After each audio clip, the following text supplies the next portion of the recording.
Всем привет, друзья! Сегодня я к вам снова с полезной информацией. Сегодня хочу рассказать вам об одном интересном средстве, которое поможет избавиться от неприятного запаха, допустим, ног, вообще, в принципе, избавиться от пота. Это копеечное средство, я купил его буквально, у нас в аптеке стоило 60 рублей. Средство называется Фармедрон, я думаю, может, многие хозяюшки с ним знакомы. Это средство легко побеждает вообще потоотделение, потому что тут просто дело в том, что он сужает поры и уменьшает секрецию потовых желез. И за счет этого человек, естественно, меньше потеет. Я думаю, особенно это средство знакомо нашим бабушкам, потому что в то время еще не было каких-либо дезодорантов и пользовались этим средством. Поэтому это средство действует очень быстро и имеет долговременный эффект. Допустим, чтобы избавиться от потливости ног, можно сделать следующим образом. Для начала стопы хорошенько вымыть, допустим, дегтярным или хозяйственным мылом. Хорошенько просушить, то есть ноги должны быть абсолютно сухие. После этого нанести на стопу сам этот фармедрон. Просто берете, допустим, ватный диск, наносите этот фармедрон на ватный диск и распределяете по стопе и также между пальцев ног. И оставляете так на минут 30. На дольше не стоит оставлять и делать такую обработку не чаще, чем один раз в неделю. Злоупотреблять не стоит. Даже, в принципе, сделали одну обработку и можно практически на месяц забыть о неприятном запахе ног. Этот способ 100% работает, я уже его на себе пробовал, тем более я мужчина, у меня это более проблема выражена, чем у девушек, неприятный запах от ног, поэтому я на себе пробовал, действительно это работает. Поэтому можете смело пробовать. И также фармедроном можно обрабатывать и подмышки. Проделываем то же самое, как и со стопами. То есть сначала подмышки хорошенько вымываем дегтярным либо хозяйственным мылом.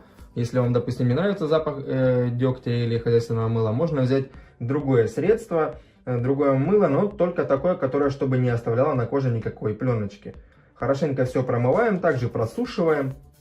После этого смачиваем в этом средстве вот так вот ватный диск. И после буквально вот так вот немножко прикладываем, то есть немножко так вот обрабатываем, то есть подмышки. Не держим вот так вот именно, а просто так вот буквально обработали и все. И после этого оставляем где-то на минут 15-20 это средство. Если, конечно, вы первый раз делаете, то вообще можно оставить на минут 10.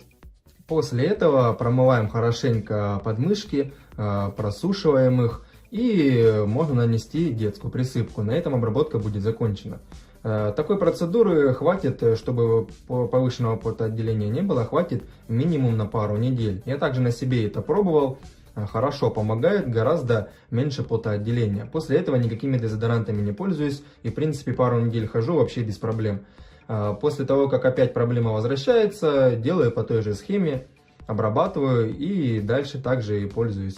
Особенно сейчас, когда начинается тепло, это прям поможет актуальная информация.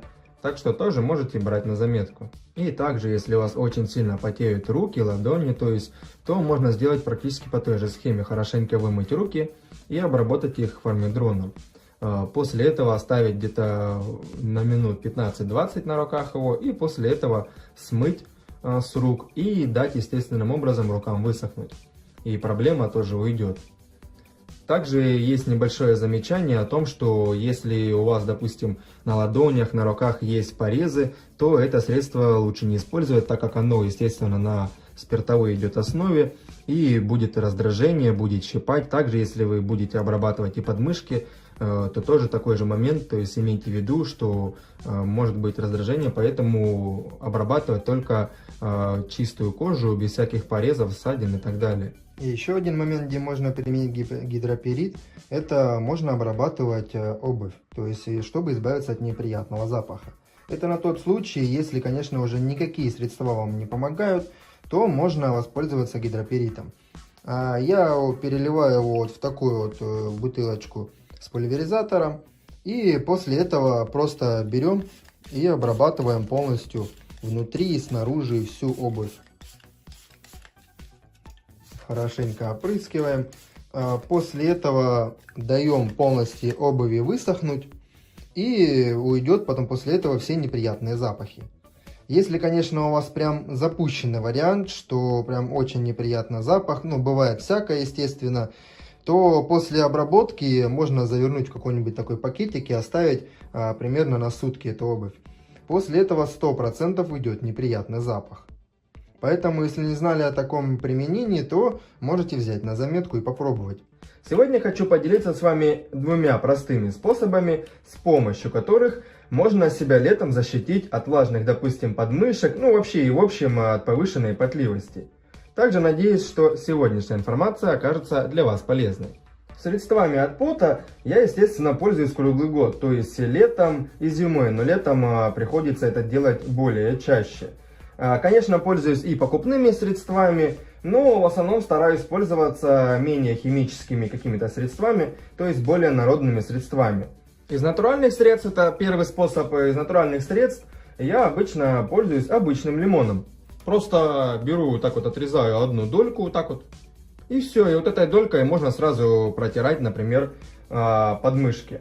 Его также, допустим, предварительно достаешь, если с холодильника, он, естественно, прохладный, и им пользоваться одно удовольствие. То есть прохладный лимон, отрезал такую дольку, нанес на подмышку, и все, и сразу же появляется приятный такой цитрусовый аромат, чувство также, естественно, прохлады, никакого вообще дискомфорта. Естественно, на поврежденную кожу наносить цитрусовое нельзя, например, если у вас порезы, какие-то ссадины, то, естественно, будет вызывать жжение. А так никакого жжения не происходит. И хватает достаточно на продолжительное время лимона, то есть на часа, где-то по ощущениям, на часа 3, наверное, как минимум, мне хватало. Потом уже придется это все дело обновлять, то есть заново моем там подмышку, допустим, также отрезаем кусочек лимона и протираем. Но, естественно, лимон это натуральный продукт, и его обязательно нужно будет с чем-то чередовать, чтобы не было привыкания у вашей кожи.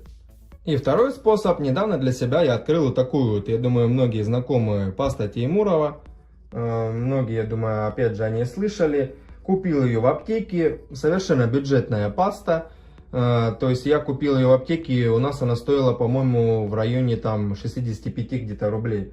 То есть бюджетная, естественно, паста получается. Я уже ее опробовал, очень классное средство. Паста держит, конечно, не то, что пару часов. Она защищает, я не знаю, минимум на сутки. Я проверял, то есть также брал, мазал подмышки, выходил, занимаюсь периодически на стадионе. Тем более сейчас уже жарко.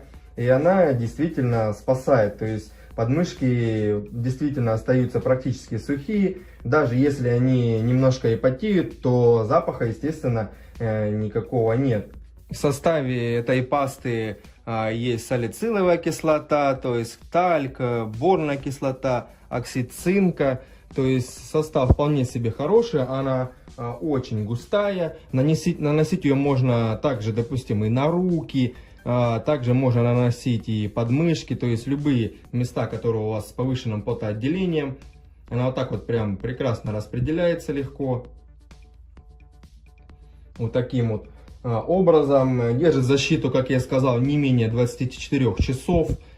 Прям отлично спасает в жару. Она так подсыхает и не имеет какого-то неприятного запаха.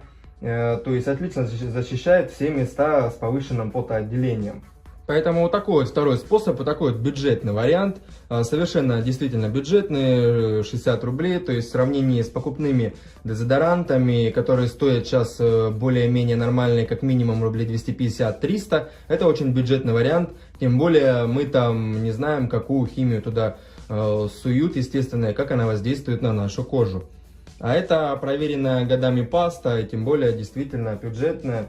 Так что смело можете брать на заметку, я прям рекомендую, так как на себе я действительно проверил, выходил на стадион, мазал себе также подмышки, активно занимался в жару на стадионе, и она действительно спасала. Никакого запаха пота и прям минимальные какие-то там влажные подмышки, может, были, это прям минимальное количество. Поэтому и на этом у меня сегодня все. Надеюсь, что сегодняшняя информация опять же оказалась для вас полезной. И всем пока!